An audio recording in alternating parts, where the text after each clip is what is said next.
Bienvenue chers téléspectateurs sur ABC, c'est moi Zalal Mourkana avec le journal. L'Éthiopie s'est renforcée d'apporter sa juste part pour assurer une planète saine sur tous les fronts, a déclaré le Premier ministre Abiy Ahmed dans son discours à la réunion de Stockholm qui s'est ouverte en Suède. L'initiative Green Legacy est une initiative phare nationale ambitieuse et exemplaire lancée en 2019 visant à planter leurs 2 milliards de semis d'arbres d'ici 2022, a-t-il ajouté. L'Éthiopie a différemment géré et déjà planté quelques 18 milliards de semis d'ici 2021, a souligné le Premier ministre, ajoutant que cette année, le pays déplacera le cap de la 4e année.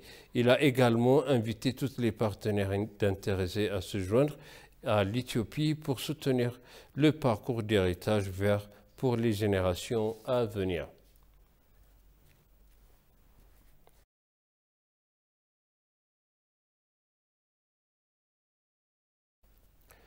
Le Conseil des ministres a approuvé un projet de budget de 796,61 milliards de birr pour l'exercice budgétaire 2015 de l'Éthiopie.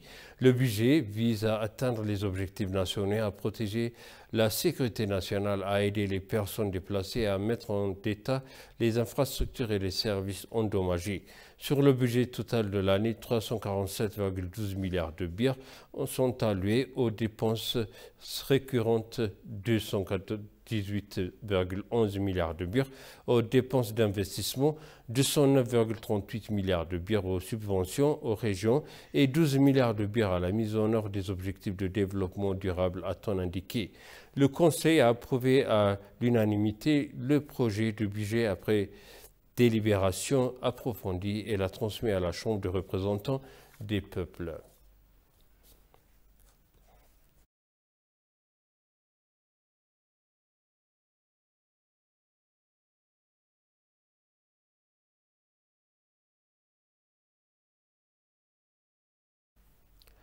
L'Ouganda n'ouvrira pas ses portes aux éléments anti-paix en Éthiopie car il apprécie ses relations fraternelles et amicales avec le pays, a déclaré le ministère ougandais de la Défense Vincent Sempija. Selon le ministère des Affaires étrangères, l'ambassadeur éthiopien en Ouganda, Alem Tsahai Meseret, a eu une réunion avec le ministère ougandais de la Défense, Vincent Sempija, sur les questions régionales et bilatérales d'intérêt commun. À cette occasion, le ministère de la Défense a déclaré que l'Ouganda apprécie les relations fraternelles et amicales avec l'Éthiopie et n'ouvrira pas ses portes aux éléments anti-paix en Éthiopie. Les deux parties ont également noté des accords pour renforcer les liens dans l'échange d'informations, participer à la formation militaire, coopérer dans le transfert de technologies et tenir une réunion de niveau technique à Addis Abeba pour atteindre ces objectifs.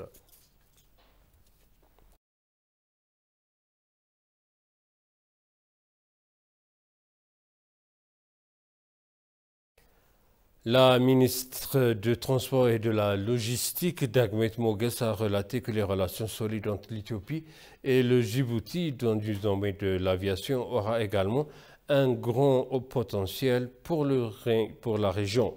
Il s'est entretenu avec l'ambassadeur de Djibouti en Éthiopie, Abdi Mohamed Iyab.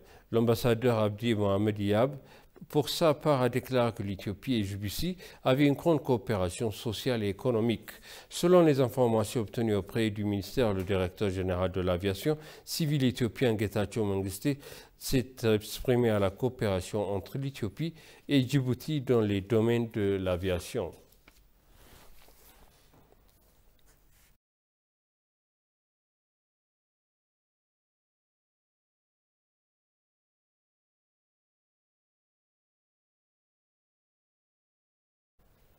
L'Éthiopie n'importe plus de blé en raison de la technologie résiliente au climat, programme technologique agricole pour la transformation de l'agriculture africaine de la Banque africaine de développement. La produit de blé de l'Éthiopie est en croissance rapide à 2,6 millions de tonnes métriques, prévoit d'exporter vers le Kenya et Djibouti en 2023. Selon la Banque africaine de développement, au milieu d'une crise alimentaire, imminente, l'Éthiopie est devenue un pays africain qui a pris des mesures importantes pour atteindre l'autosuffisance en matière de production alimentaire. Le président de la Banque africaine de développement, Akinwumi Adesina, a souligné que lors d'une réunion avec les ministres de développement du G7 que l'objectif du développement de l'Afrique était de fournir aux agriculteurs des technologies agricoles résilientes au climat à grande échelle. Amid Africa fait face à une grave pénurie d'au moins de 30 millions de tonnes métriques de denrées alimentaires résultant de la guerre russo-ukrainienne. La guerre a particulièrement affecté le blé, le maïs, le soja importés des deux pays.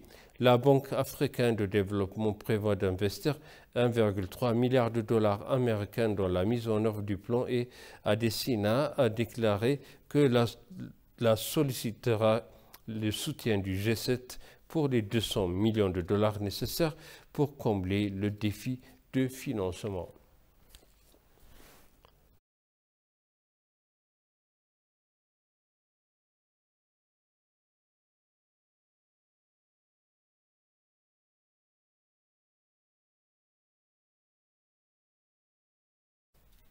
L'Éthiopie et l'Israël ont signé un accord commercial officiel destiné à approfondir leurs liens et à accélérer davantage l'opportunité d'investissement. L'ambassadeur d'Israël en Éthiopie, Al-Ligne Admaso, a pour sa part souligné qu'il était grand temps de relancer les relations entre les deux pays dans divers secteurs. Suivons les détails. L'événement Éthio-Israël a convergé en vue d'ouvrir un nouveau réseau solide pour les opportunités d'affaires et d'investissement pour les deux pays.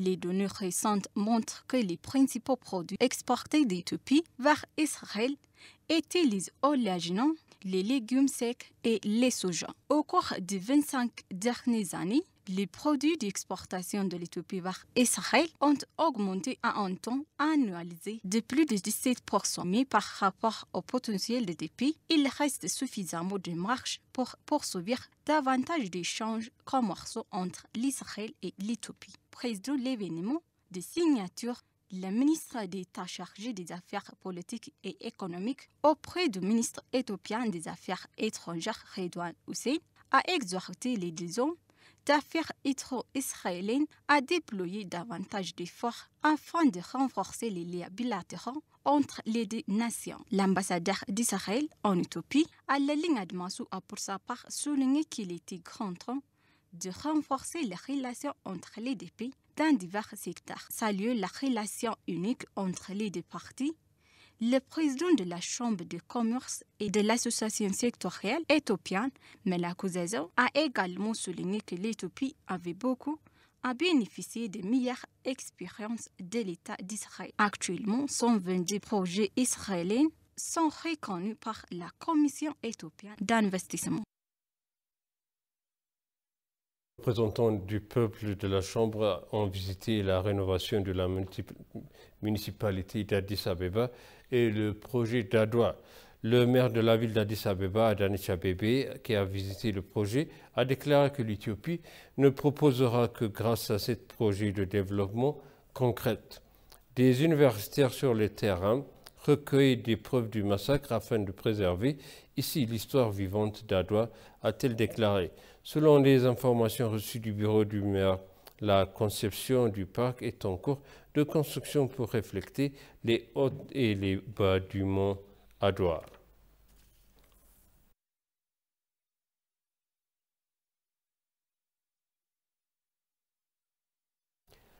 L'Éthiopie est dotée de vastes ressources naturelles dans différentes zones agroclimatiques propices à la production de nombreuses fleurs, légumes, fruits et herbes.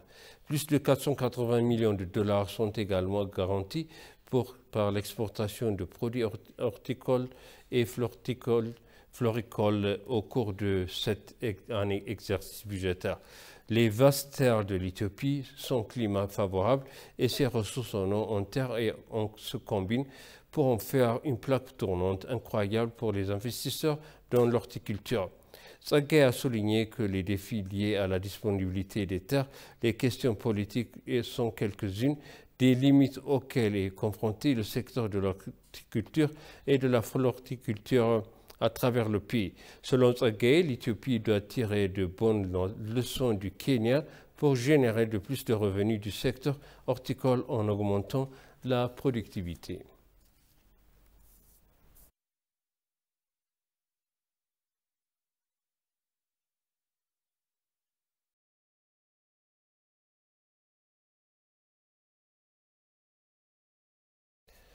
Et pour conclure, le journal, le directeur d'Afrique à l'Agence française de développement, Christian Yoka, a déclaré que la France continuera à soutenir les réformes économiques en cours et les autres priorités de développement de l'Éthiopie dans les années à venir.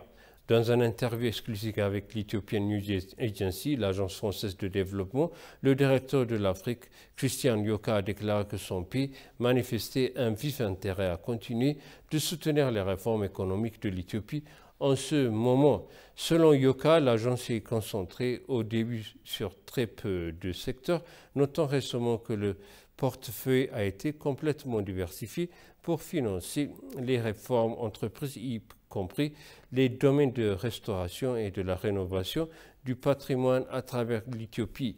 Selon Yoka, l'Éthiopie connaît un processus d'urbanisation dynamique, déclarant d'assurer que les villes connaissent un développement équilibré pour la croissance de la nation. Il convient de rappeler que les dirigeants des deux pays ont effectué des visites officielles en Éthiopie et en France en 2018 et 2019 respectivement.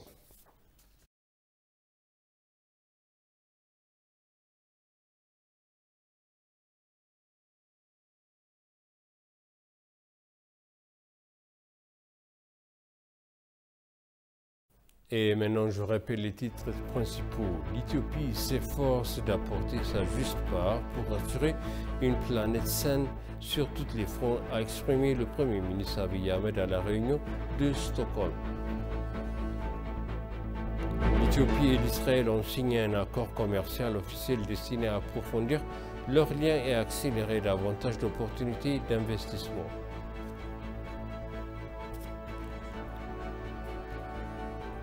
Chers téléspectateurs, c'est la fin du journal. Merci de nous avoir suivis. Excellent suite de programme.